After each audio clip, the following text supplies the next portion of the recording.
Number 2 भिक्षुक योग। शुक्र लगन में बृहस्पति पंचम भाव में, मंगल एकादश भाव में तथा चंद्रमा तृतीय भाव में होकर नीच राशिगत हो तो भिक्षुक यानी भिखारी योग बनता है। यह योग कम ही देखने में आता है क्योंकि यह अधिकतर कन्या लग्न में ही घटित होता है। नंबर 2 स्थिर लग्न में जन्म हो और समस्त पाप ग्रह केंद्र या त्रिकोण 5-9 भाव में हो तथा सप्तम समस्त शुभ ग्रह शुभ स्थानों के बाहर हो तो भिक्षुक योग बनता है। नंबर 3 गुरु छठे भाव में या 11वें भाव में हो जो कि उसकी अपनी राशि न हो तो भिक्षुक योग बनता है। नंबर 4 चर राशि का लगन हो तथा जातक का जन्म रात्रि में हुआ हो, शुभ ग्रह निर्बल होकर केंद्र त्रिकोण में हो और पाप ग्रह केंद्र में न हो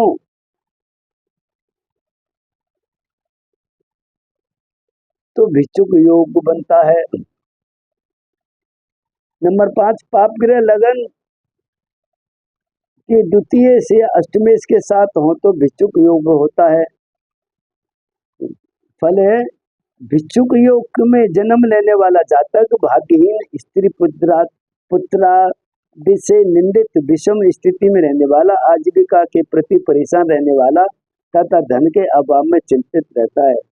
इस पर टिप्पणी इस प्रकार है।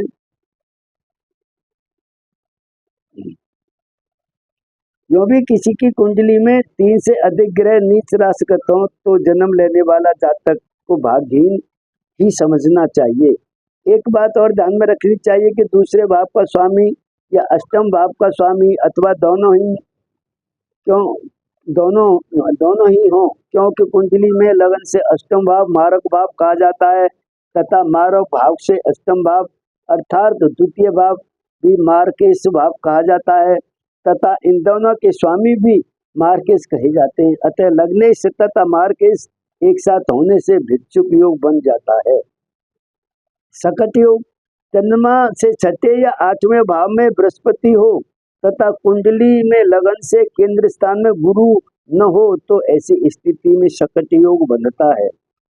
फल है इसका सकट योग में जन्म लेने वाला व्यक्ति अभाग्यशाली भाग्यहीन होता है। ऐसे जातक के जीवन में कितने ही उतार चढ़ाव देखने पड़ते ही ऐसा व्यक्ति अप्रसिद्ध और साधारण स्तर का होता है। कर्जे के भार से जीवन भर दबा रहता है तथा सगे संबंधी भी उसके कार्य से घृणा करते हैं।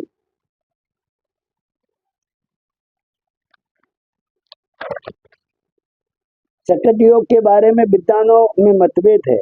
मानसागरी के अनुसार संस्था विलग्ने सप्तमे च पतंग मुख्यास्तु ग्रह नितांतम बदन्ते योग शकटात्वम तम जातो नरः स्व साक्षात्कटे पजीवी। अर्थात जिसकी कुंडली में लगन और सप्तम भाव में सूर्यादि सभी ग्रह स्थित हों तो शकट योग होता है। इस योग में जन्म लेने वाला व्यक्ति गाड़ी चलाने ठेला चलाने वाला होता है। व्यवहारिक रूप से ऐसा योग रखने वाले जातक जीवन में असफल तथा असंतुष्ट रहते हैं। मूल संस्कृत में षष्ठातम गतांसांद्रा पाठ है जिससे तात्पर्य यह है कि चंद्रमा से 6 या 8वें भाव में गुरु हो, परंतु यदि गुरु चंद्रमा से 12वें भाव में हो तो भी सकट योग बनता है। इस प्रकार चंद्रमा से 6, 8, 12वें भाव में गुरु हो तथा लग्न से केंद्र में गुरु न पड़ा हो तो भी सकट योग बनता है, ऐसा समझना चाहिए।